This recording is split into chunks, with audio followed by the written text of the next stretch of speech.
Hello, beautiful people. I've got a special treat today. Today we are going to be mounting this Aerides rubescense, if memory serves me. And it's got very long roots. It's got a clump of dead roots at the back here. Roots on these guys, very similar to a phalaenopsis orchid. So if they are healthy, they are plump and firm to the touch. If they are rotten, they are soft and squishy to the touch. So I'm going to clean this guy up with my trusty scissors that have been sterilized, and I have soaked this guy in water for quite some time. I'm just going to put it down because I do just want to, very important, hand sanitizer, give it one last spray again, and my hands to make sure I don't transfer any bad pathogens. So this is the mount it's going to go onto. This is a nice piece of indigenous hardwood that my brother salvaged for me. We'll be using some sphagnum moss, and we will be using koya. So first things first, let's clean off some of these dead useless roots, and it shouldn't take me too long. I'm going to show you this little one here because there's a healthy portion of root with dead tips. So when you're going to cut off dead portions on live roots, I just trim off the worst of the dead roots. I do not cut into the healthy root tissue at all. And that's to avoid spreading pathogens into open cut wounds on healthy roots. So we're just going to quickly clean off all this dead mess. There's a fair amount in here, but there's an awful lot of healthy root. Now this guy was on another wooden mount, which my husband painstakingly took apart for me because the actual wooden mount had started rotting and falling away because it's been on there for quite some time. That is almost the majority. So there is one or two healthy roots that were still connected into this mess. As you can see, they go green because they are exposed to light, because they contain chlorophyll. Even yellow ones, if they are plump, they are healthy. If they are soft and squishy with no resistance, they are dead roots. And just to show you, the same as, where's a nice little piece to pull on, with a phalaenopsis root, when you gently pull on them, the outer velamen actually pulls away and you're left with the root core. So the velamen, the outer thick portion that can turn green, is the portion of the root that actually does the water absorption. The core, that little string in the middle, is the part of the root that actually transports the water. Now, a lot of people will ask, but shouldn't I use cinnamon on the cut wounds?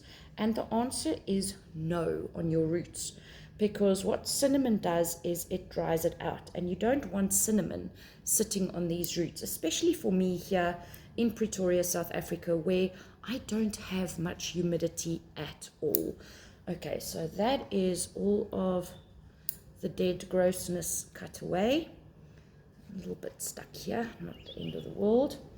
So the reason I am going to be mounting this with the help, and you can see all these lovely healthy roots that are still left.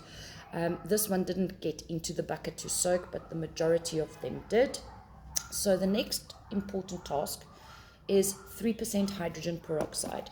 And I simply spray down all the roots with the 3% hydrogen peroxide, especially around the stem area here, where the dry leaf sheaths can provide hiding spaces for pathogens like bacteria and fungus to get in and make the plant sick. Now, this guy is not in active growth. It is busy pushing a new flower spike for this summer season. But because it's mounted and this guy was completely bare rooted, I'm going into spring and summer, which is super hot and super dry unless it's raining outside. So I have to give this guy something to retain moisture around the roots for a little bit longer than what they would do if it's completely bare rooted the way it has been. So this mount, I am going to first help, oopsie, let's put that aside. So I'm going to explain to you what I'm going to do, and then I'm going to do it off camera. Otherwise, this is going to be 50 minutes long. So this fabulous piece of wood actually has a hole straight through it. And what we want to achieve, if I can get my hook to move out the way, is I'm going to put a section of the roots in through the back by putting the plant through the center hole, and have sphagnum moss wrapped around the roots inside this hole. And the sphagnum moss tends to fall out and just disappear and blow away because it's fairly fine strand. It's not, big strands of sphagnum moss. So that's where the coir comes in. And all I do with this is what creates like a little bird nest netting, as opposed to using something like an old stocking or an old bag that had vegetables in those net bags. I use this coir husk and I simply close it all up with fishing wire. So I'll be back as soon as I have finished that.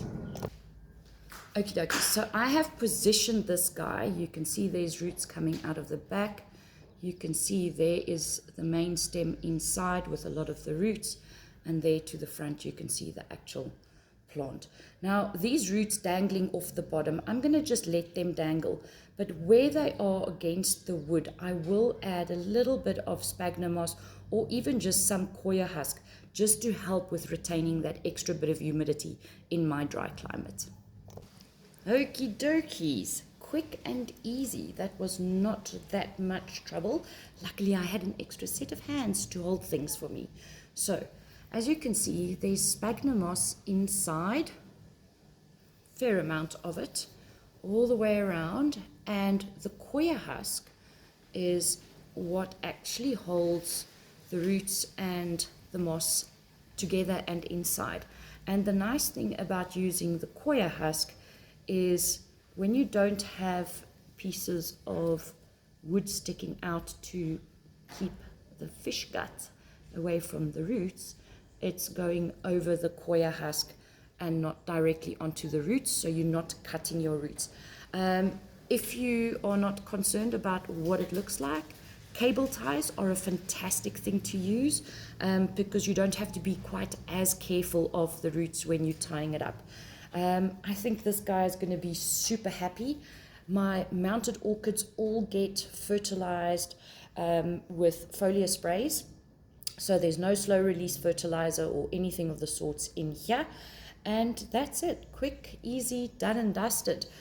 Based on the length of the video and how long I know I was busy, it's about 10-minute job to do this. So this guy will be ready for my summer. That is going to be hot and dry, considering we're hitting the almost first week of spring and it's 29 degrees Celsius outside. So yeah, it's going to be a hot, dry summer, and this guy is going to be super, super happy. I do have to water these guys on a daily basis, same as a Vanda. And my Vandas in summer, I water, depending on the temperature, 3 times a day. This guy, because he's got the moss, it still has a lot of exposed roots that are not covered in the moss. So this guy is going to dry out fairly quickly, and I will probably mist it twice a day, in the mornings and sort of mid-afternoon when it's at its warmest. It is going to live in my house because the sun is too harsh outside in summer and our winters get just too cold. Now, one side note, this mess is why I really dislike working with sphagnum moss, but it's the best thing for mounting orchids. Only thing I've got left to do now is, because it was soaking the whole day, I'm not going to water it immediately because there could be little cracks or scrapes or bit of damage to the healthy roots, and I want that to callus over completely, i.e. dry out, so that there's no easy access points for bad pathogens like bacteria, fungus and virus to actually enter the root system of this orchid. This is not something that you should try without having a look at some videos and seeing how people mount orchids.